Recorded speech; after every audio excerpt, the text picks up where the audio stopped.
Je m'appelle Michael, mais vous n'avez pas besoin d'en savoir plus sur moi. Ce qui compte, c'est que vous soyez mis au courant de ce qui va suivre. Depuis mon enfance, je suis dotée comme d'un sixième sens. Je pouvais voir des choses que les autres ne pouvaient pas voir. J'étais au même endroit, mais c'était différent. Comme si tout ce qui m'entourait disparaissait et laissait place à d'autres présences. Des présences agréables. Elles me réconfortaient lorsque je me sentais seule. J'allais dans cet autre monde, et je me sentais bien. Mais un jour, ça a dégénéré. J'étais en sixième. Je n'avais pas beaucoup de personnes sur qui compter. J'étais différent des autres. Même mes professeurs me rejetaient. J'étais souvent seule, mais une personne m'a soutenue. Florian, mon ami. Mais à partir du jour où on se voyait, j'entendais des voix dans ma tête, celles de mon monde. Elles m'appelaient avec un ton triste et en détresse. Au début, elles étaient inoffensives, mais au fil du temps, elles me harcelaient.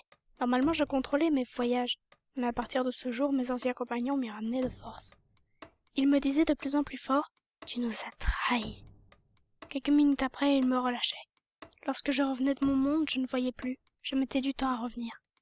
Mon professeur avait sûrement dû me poser une question car il me mit dehors. Lorsque je sortis de la salle, la porte était déjà fermée et une main semblait m'avoir tiré encore plus vite de la classe.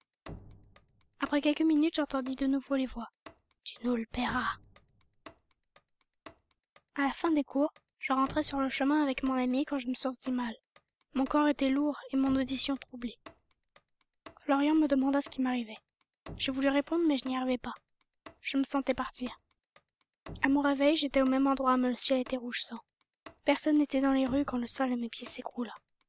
Je me retrouvai dans un couloir dont seule la sortie était éclairée. J'entendis une voix derrière moi. Lorsque je me retournai, je vis les présences de mon monde.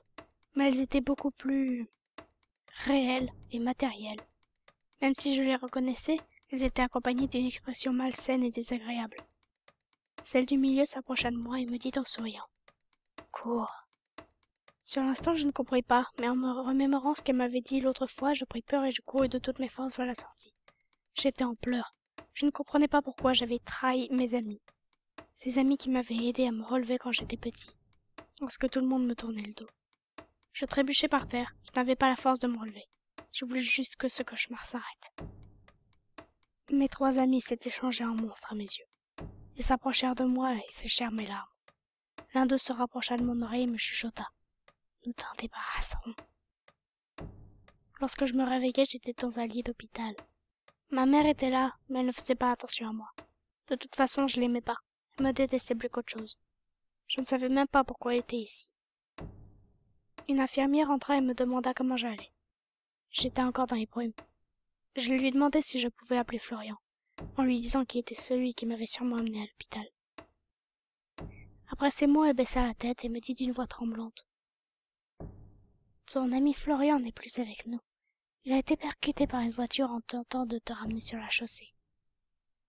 J'étais anéantie. Le seul ami que j'avais venait de mourir.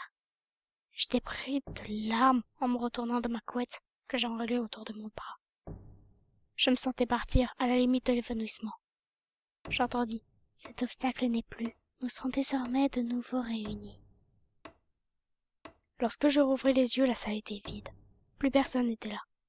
Je regardais à la fenêtre, aucune voiture n'était garée. J'en conclus que j'étais encore dans cet endroit. Les trois monstres étaient derrière moi. L'un d'eux s'avança et me dit « C'est beau, n'est-ce pas? Une amitié retrouvée. » J'étais en larmes lorsque je repensais à Florian.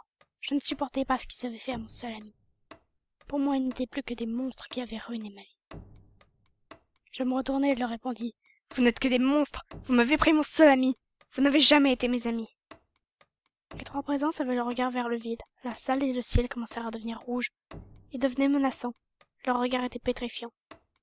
Les trois sautèrent sur moi, puis je me réveillai. J'étais chez moi dans mon lit. En regardant le réveil, il était 7 heures du matin. Nous sommes le vendredi 12 avril. Les créatures étaient devant moi, pourtant j'étais bien dans le monde réel.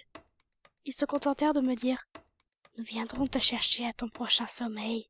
Tu quitteras ce monde pour toujours. » Cette nuit, je vais sans doute quitter ce monde, mais plus rien ne m'y retient.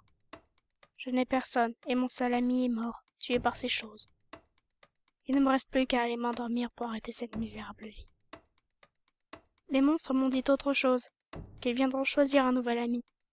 Dans ce monde, un ami qu'ils ne quitteront pas. Peut-être vous.